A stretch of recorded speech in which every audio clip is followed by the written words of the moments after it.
La parole accompagnée de l'esprit transmet la vie, donne la vie, là où il y a un état de mort. Elle le fait souverainement. Mais la parole accompagnée de l'esprit a besoin d'une réponse dans l'esprit, dans le cas de ceux qui ont déjà été souverainement amenés en relation avec Christ par le moyen de la parole.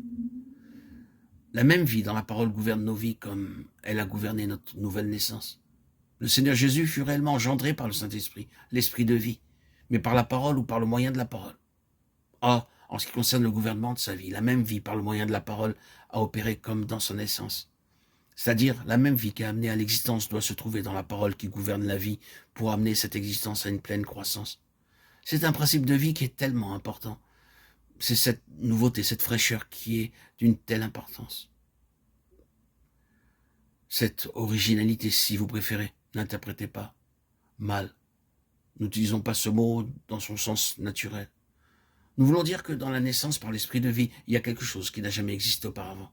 C'est original, c'est nouveau. En Christ, Jésus, nous sommes une nouvelle création. Nous appelons cela la nouvelle naissance. Ce n'est pas simplement une chose fraîche, quelque chose de récent, mais une chose qui n'existait pas auparavant. En relation avec la parole, ce doit être comme cela. La parole doit venir avec toute la force de quelque chose qui n'a jamais existé auparavant. Il doit y avoir un sens d'originalité, de fraîcheur divine en ce qui la concerne, qui amène l'admiration, l'étonnement. De nouveau, vous pouvez éprouver cela. Quand la parole est entre les mains du Saint-Esprit, bien que vous ayez lu 1 000 de fois un passage et que vous ayez reçu quelque chose de cette parole, vous pouvez y revenir encore et dire, eh bien, je n'avais jamais vu cela auparavant. Oui, c'est vivant, avec une signification et une valeur allant au-delà de tout ce que je connaissais auparavant.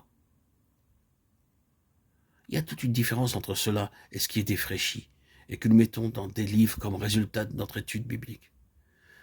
Le Seigneur voudrait avoir ses ministres dans une sphère où leur présentation de la parole de Dieu se fait dans la vie. C'est l'homme céleste qui est gouverné par la vie céleste dans la parole, de sorte que tout est constamment nouveau, constamment frais, constamment original. Combien cela est vrai dans l'expérience.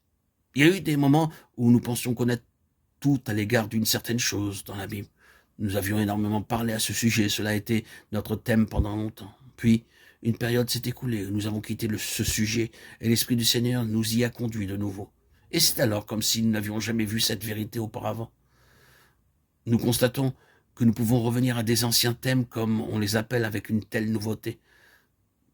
D'autres personnes peuvent ne pas réaliser ce qui se passe en nous.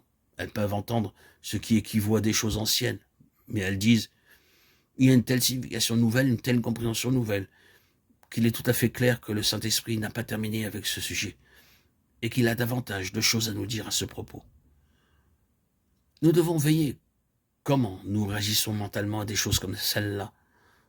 Nous sommes si souvent tentés d'avoir cette attitude. Oh, eh bien, j'ai parlé de cela si souvent que les gens doivent être fatigués de l'entendre. Le Saint-Esprit dit, tu redis cela, ne tiens pas compte de ce qu'ils pensent. Même s'ils l'ont entendu 1 000 de fois, tu le dis. Et quand vous agissez ainsi, il y a quelque chose qui se fait, qui ne s'est jamais produit auparavant, malgré toutes les déclarations précédentes à propos de la même chose. Veillez à ne pas mettre une étiquette sur quelque chose dans la parole de Dieu et dire que nous avons épuisé ce sujet. Si vous traitez les thèmes de la Bible comme tels, vous risquez de mettre tout de suite une étiquette sur tous les sujets et de les considérer comme classés. Si vous vous mouvez dans l'esprit avec la parole de Dieu, il n'y aura jamais un moment où une partie de la parole de Dieu deviendra obsolète. C'est la même vie nouvelle qui n'a jamais existé auparavant qui est venue en nous pour nous constituer et faire de nous une partie de l'homme céleste. C'est elle qui est tellement et continuellement gouvernée par la parole en vue d'une augmentation constante, d'une croissance incessante.